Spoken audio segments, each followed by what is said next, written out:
नमस्कार, आप देख रहे हैं दी कंटाप और मैं हूं नेहा।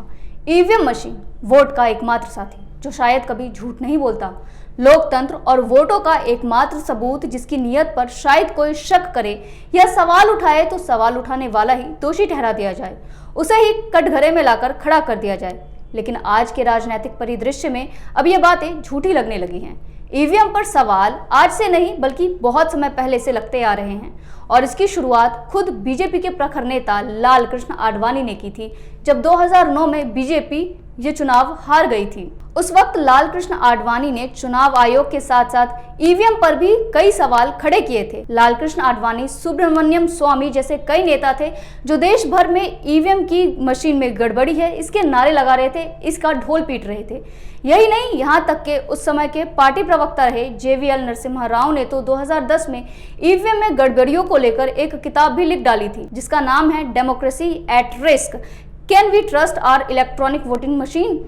यही नहीं, आज से 3 साल पहले की घटना शायद आपको याद होगी जब आम आदमी पार्टी के नेता सौरभ भारद्वाज ने भी दिल्ली विधानसभा में ईवीएम मशीन से छेड़छाड़ करके लाइव डेमो सबके सामने पेश किया था।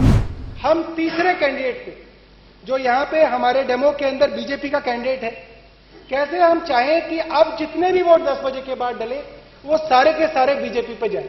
तो एक वोटर आया, उसने अपना नाम दिया, पर्ची दी, उसकी मशीन को एक्टिवेट कराया गया और अब उसने अपना वोट डाला और वोट डालते ही जैसे ही आवाज आई उसी दौरान उसने सीक्रेट कोड डाल दिया। मैं आपको दिखाऊंगा कैसे डालते हैं।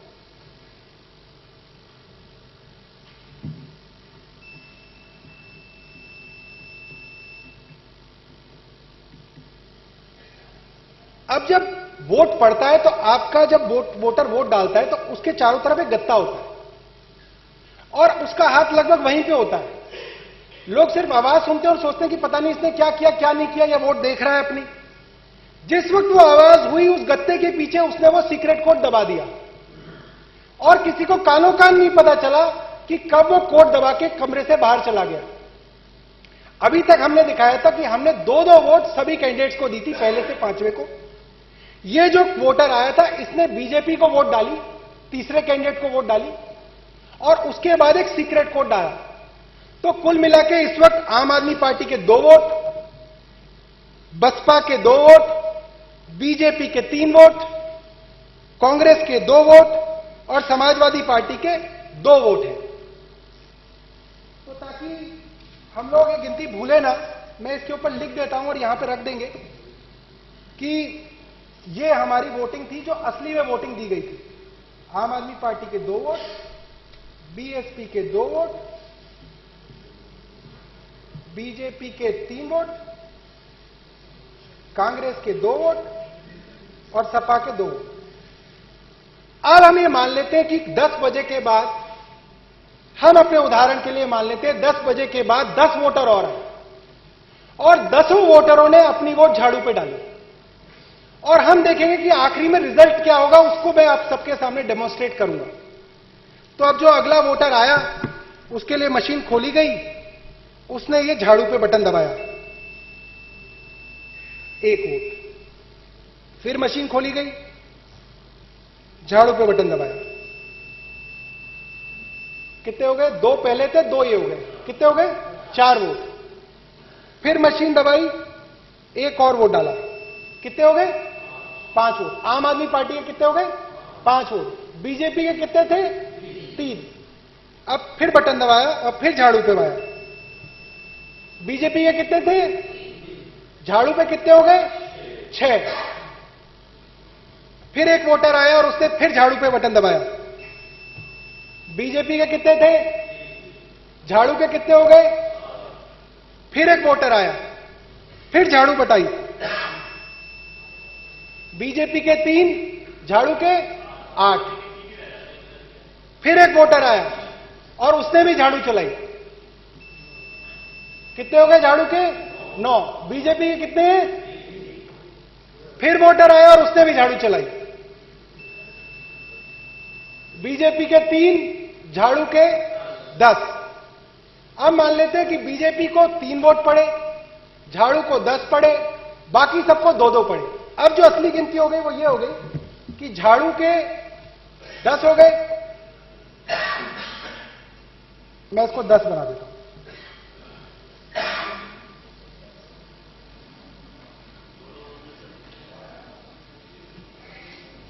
तो ये जो है ये आप अपने इस पे दिखा दो।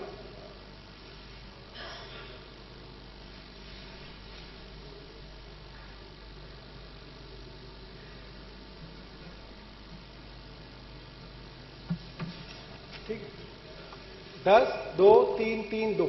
अब ये वो मतगणना है जो असली में वोट डाले गए थे, टेंडर्ड वोट्स थे, जो असलियत में वोट इस मशीन के अंदर दाखिल कराने की कोशिश की गई थी। अब जब 23 तारीख को वोटिंग खत्म हो गई, पोलिंग बूथ हंसी खुशी पोलिंग बूथ वाले घर चले गए। लोगों ने कहा कि जी हमने तो बीयू नंबर भी नोट कर लिया, हमने तो सीयू नंबर भी नोट कर लिया, हमने तो मशीन बंद करके सील भी लगा दी, उसकी गांठ भी 3-4 बार खोल के देख ली कि जी बड़ी मजबूत बांधी है, अब इसके अंदर कोई गड़बड़ी नहीं हो सकती। कुछ लोग और सोचते हैं कि यार मैं मशीन के साथ वहां तक जाऊंगा, स्ट्रांग रूम तक जाऊंगा। कुछ लोग कहेंगे मैं स्ट्रांग रूम के बाहर पहरा भी दूंगा। आदमी डरता ना क्या ना करता, वो कहता कि मैं मशीन के बाहर ही बैठ जाऊंगा कि कोई इसके साथ छेड़छाड़ ना करे। मगर छेड़छाड़ तो ऑलरेडी इसके अंदर हो चुकी है, जो काम होना था वो हो चुका है इसके अंदर। बाद में आप इसके ऊपर कितने भी पहरे लगा दो, कितनी भी पुलिस लगा दो, कितनी भी इसके ऊपर सील लगा दो, अब हम देखेंगे कि आखिरी में जब 2 दिन तक ये मशीनें रखी जाएंगी, एग्जिट पोल के नतीजे आ जाएंगे, एग्जिट पोल के अंदर उसी पार्टी को जिता दिया जाएगा जिसके लिए ऑलरेडी कोड डाल दिया गया है, तो पूरा का पूरा माहौल बना दिया जाएगा कि भाई साहब आपने चाहे वोट कहीं भी दी हो, मगर एग्जिट पोल कह रहे हैं कि ये वाली पार्टी जीत रही है, तो आपको भी मन में लग जाएगा यार पता नहीं किसने दे दी इनको वोट। मगर टीवी वाले कह रहे हैं तो कुछ तो सच होगा इसके अंदर। तो अब जब 26 तारीख को वोटिंग की काउंटिंग, और हाल ही में असम की ईवीएम मशीन की घटना भी खुद के ईमानदारी पर प्रश्न चिन्ह लगाती है। जैसे कि आप सबको असम की ईवीएम मशीन वाली घटना याद ही होगी, आप उससे चिरपरिचित होंगे ही, बिल्कुल वैसे ही।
लेकिन आज ऐसी घटनाएं क्यों?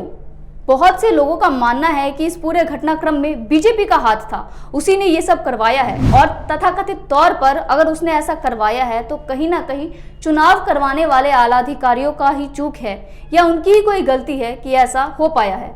ऐसा हम नहीं बल्कि इन घटनाओं से उत्पन्न हुई परिस्थितियां कह रही हैं। ऐसे में सवाल मुख्य चुनाव आयुक्त और उनकी कड़ी व्यवस्था पर उठना लाजमी है।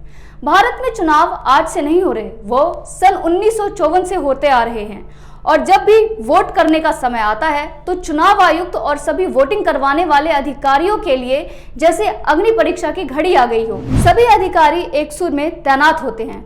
उनके लिए ये चुनाव निष्पक्ष तरीके से करवाना ही जैसे एकमात्र कर्तव्य हो। चुनाव के समय ये अधिकारी टाइट ड्यूटी देते हैं, जो ये दिखाता है कि गड़बड़ी की कोई गुंजाइश नहीं है। चुनावों का यह पर्व बड़े ही निष्पक्षता और ईमानदारी के साथ मनाया जाता है।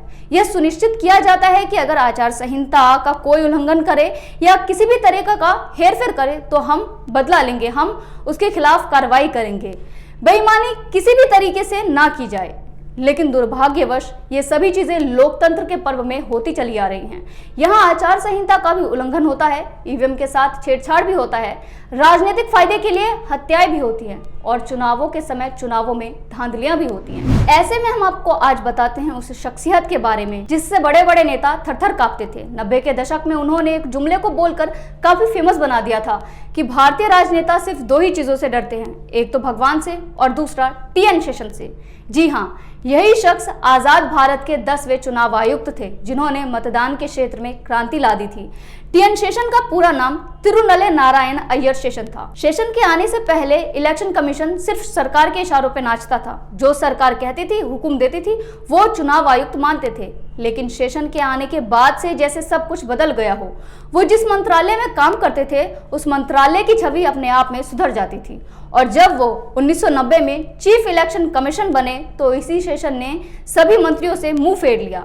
एक बार उन्होंने ये भी कहा था, मैं ब्रेकफास्ट में नेताओं को खाता हूँ। बात करते हैं उनके सुधारों के बारे में। 1993 के उत्तर प्रदेश के विधानसभा चुनावों में उन्होंने जिला मजिस्ट्रेट, पुलिस अधिकारियों और 280 चुनाव करने वाले लोगों को ये बात साफ कर दी थी कि चुनाव खत्म होने पर कुछ भी अगर गड़बड़ी होती है तो इसके जिम्मेदार सिर्फ यही लोग होंगे। उन्होंने 100-200 नहीं बल्कि 50,000 मुजरिमों को यह ऑप्शन दिया था कि या तो आप अग्रिम जमानत ले लें या फिर खुद को पुलिस के हवाले सरेंडर कर दें। इतना ही नहीं, ये शेषन ही थे जिन्होंने चुनाव में पहचान पत्र का इस्तेमाल करने पर बल दिया था, उसे मतदान के लिए आवश्यक बनाया था।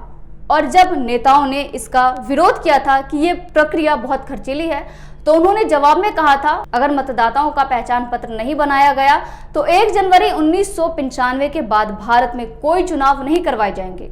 और हुआ भी दरअसल यही। कई चुनाव उस समय इस वजह से पोस्टपोन हो गए क्योंकि वहां वोटरों के पहचान पत्र बनकर तैयार नहीं थे। उनकी उपलब्धि के क्या कहने। एक बार एक जर्नलिस्ट ने उनसे इंटरव्यू में पूछा था कि अगर आप हर समय कोड़े का इस्तेमाल क्यों चाहते हैं, तो इस पर शेषन का जवाब था, मैं वही कर रहा हूं जो कानून मुझसे करवाना चाहता है, उससे न कम न ज्यादा। अगर आपको कानून पसंद नहीं तो उसे बदल दीजिए। उनकी उपलब्धियों की अगर बात करें तो उम्मीदवारों के द्वारा चुनावों में होने वाले खर्चों को कम करवाना उनमें से एक है। और उनके इसी काम को देखते हुए सन 1996 में उन्हें रेमन मैग्सेसे अवार्ड भी मिला था। और बहुत सारे ऐसे देश भी हैं जहां ईवीएम मशीन बैन है, जिनमें जर्मनी, नीदरलैंड, इटली और अमेरिका शामिल है। और अगर बात करें भारत की, और वहां भी ईवीएम मशीन का भी इस्तेमाल होता है, वहां भी वोटिंग अभी ईवीएम मशीन से ही होती है। और अगर ईवीएम, तो आज के समय में शेषन जैसे चुनाव आयुक्त जरूरत है जो सिर्फ अपने देश के हित में काम करते हैं, पूरी ईमानदारी से सिर्फ देश के काम में झोंक देते हैं। और उनकी इसी सख्ती से लागू किए गए आदेशों को आज के परिदृश्य में बहुत जरूरत है।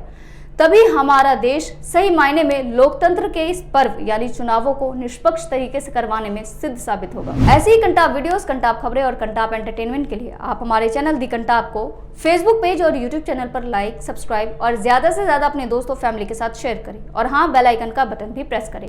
साथ ही कमेंट कर भी बताएं कि आपको ये वीडियो कैसी लगी। आप हमारे चैनल दी कंटाप को इंस्टाग्राम पर भी फॉलो करें। शुक्रिया।